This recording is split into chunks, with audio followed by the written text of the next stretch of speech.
মনে রাখবেন, বাংলাদেশ লাখো প্রাণের বিনিময়ে স্বাধীন হয়েছে, দিল্লির দাসত্ব করতে নয়। অন্তর্বর্তীকালীন সরকারের প্রতি আমাদের আহ্বান, এই উগ্রবাদীদের নিয়ন্ত্রণ করুন। বাংলাদেশে যারা রয়েছেন, ভারতের সাধারণ জনগণের বিরুদ্ধে বাংলাদেশের জনগণের কোনো শত্রুতা নেই, কিন্তু চরম উগ্রবাদী বিজেপি যদি বাংলাদেশের বিরুদ্ধে যুদ্ধ ঘোষণা করতে চায়, তাহলে বাংলাদেশের দেশপ্রেমিক প্রতিটা মানুষ এদেশের স্বাধীনতা, সার্বভৌমত্ব, সম্মান, আত্মমর্যাদা রক্ষায় রুখে দাঁড়াবে।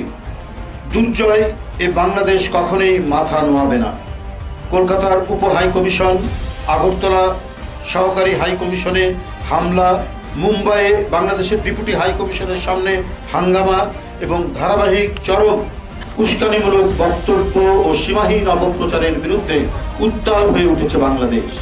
বাংলাদেশের অভ্যন্তরীণ বিষয়ে ভারতের হিংস্র আগ্রাসী হস্তক্ষেপের ঘটনা ও ভারতের বাংলাদেশ বিরোধী অপতৎপরতার বিরুদ্ধে প্রতিবাদ জানাতে ঢাকা বিশ্ববিদ্যালয়ের জগন্নাথ হল সহ দেশের বিভিন্ন স্থানে হিন্দু ছেলেরাও মিছিল নিয়ে বেরিয়ে এসেছে।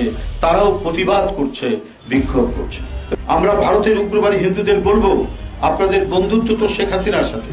সেই বন্ধুত্ব রক্ষায় বাংলাদেশের জনগণের বিরুদ্ধে যে প্রকাশ্য শত্রুতায় নেমেছেন, সেটা সৎ প্রতিবেশী সুলভ আচরণ নয়।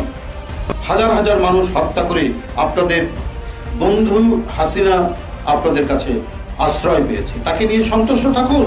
মনে রাখবেন, বাংলাদেশ লাখো প্রাণের বিনিময়ে স্বাধীন হয়েছে, দিল্লির দাসত্ব করতে নয়।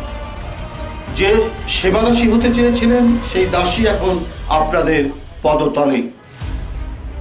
ক্ষমতা হারিয়ে বিতাড়িত হওয়ায় হাসিনার চেয়ে বেশি পাগল হয়ে গেছে ভারতীয় বিজেপি সরকার ও উগ্রবাদীরা। মরিয়া হয়ে প্রোপাগান্ডা ছড়ানো হচ্ছে। আরে ভারতেই তো বাংলাদেশের মিশনগুলো অরক্ষিত, নিরাপত্তাহীন, এবং বাংলাদেশি মিশনের একজনকে আমরা যেটা ভিডিও ভাইরাল হতে দেখেছি, কি বেদম প্রহার করা হচ্ছে।